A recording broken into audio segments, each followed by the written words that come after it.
Once again, welcome you all on my channel Skylark Institute for English, and in reference to be, I am here.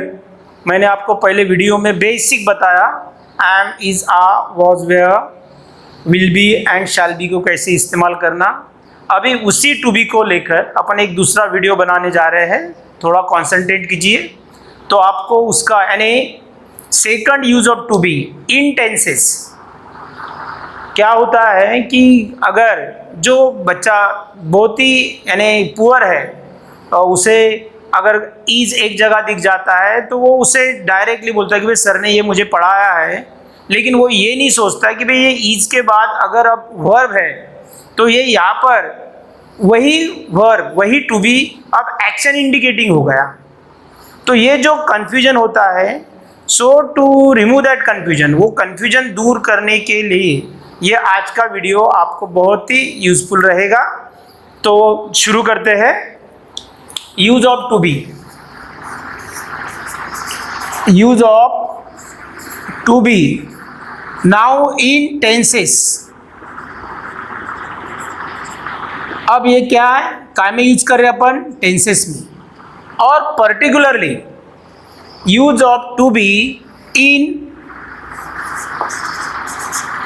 Present, past और future.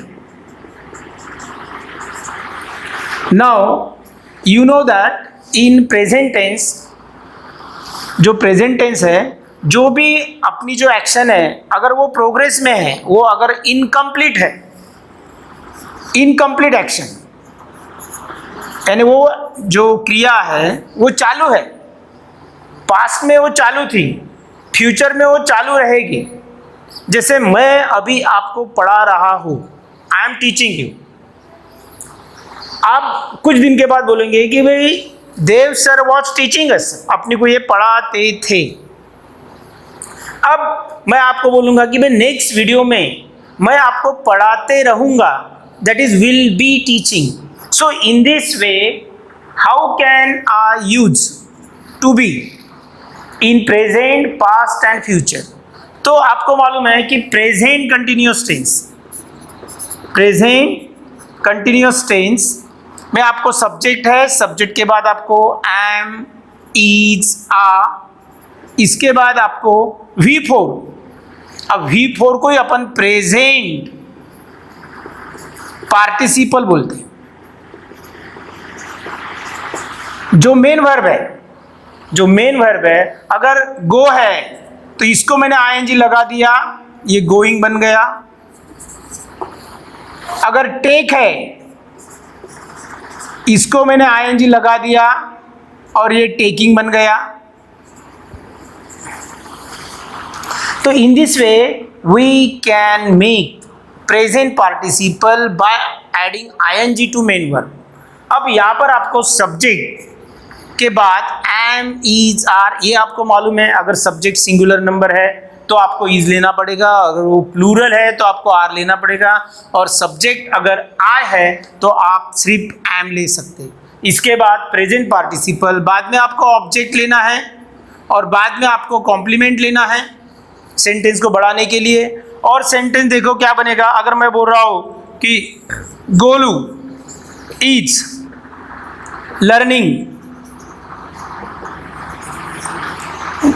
Grammar, Golu क्या कर रहा है, वो grammar को पढ़ रहा है।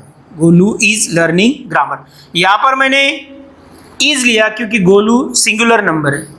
लेकिन मैंने अगर बोला कि भाई गोलू के दोस्त, गोलूज फ्रेंड्स, गोलू के दोस्त क्लास में मस्ती कर रहे हैं, दे आर मेकिंग नॉइज, तो मैं बोल रहा हूँ Golu's friends are making noise in the class. अब देखो गोलूज फ्रेंड्स है, प्लूरल नंबर है, मैंने आर लिया, सिंगुलर नंबर मैंने इज लिया। अब इन दोनों सेंटेंस को अगर मुझे पास्ट टेंस में करना है कि गोलू ग्रामर पढ़ रहा था, तो मुझे इज को हटाना है, मुझे वॉच को लेना है। गोलू के दोस्त बहुत ही ज़्यादा नॉइज कर रहे थे क्लास में, मुझे आर को हटाना है, मुझे वर्क लेना है। और फ्यूचर में कोई दिक्कत नहीं, फ्यूचर में मुझे क्या करना है, इसको हटा के Golu will be learning grammar, Golu grammar पढ़ते रहेगा। तो यहां पर ये जो यूज ऑफ टू बी है that is in present continuous tense, past continuous tense and future continuous tense. With the help of this we can show जो भी incomplete action है, incomplete action in present, past and future. My mother is giving me some money for trip को जाने के लिए मेरी mother, मेरी माँ मुझे पैसे दे रही है, दे रही थी। My mother was paying me or giving me money. मेरी माँ मुझे पैसे देते रहेगी, my mother will be giving me money. This is the second use of to be in present continuous tense, past continuous tense and future continuous tense.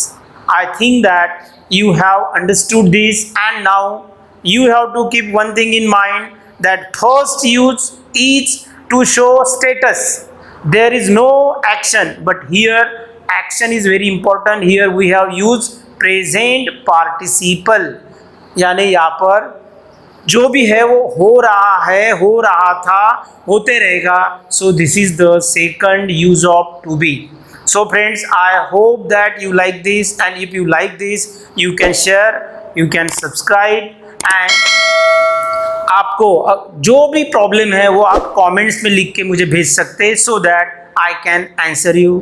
Okay, I will just meet you in next video. Bye.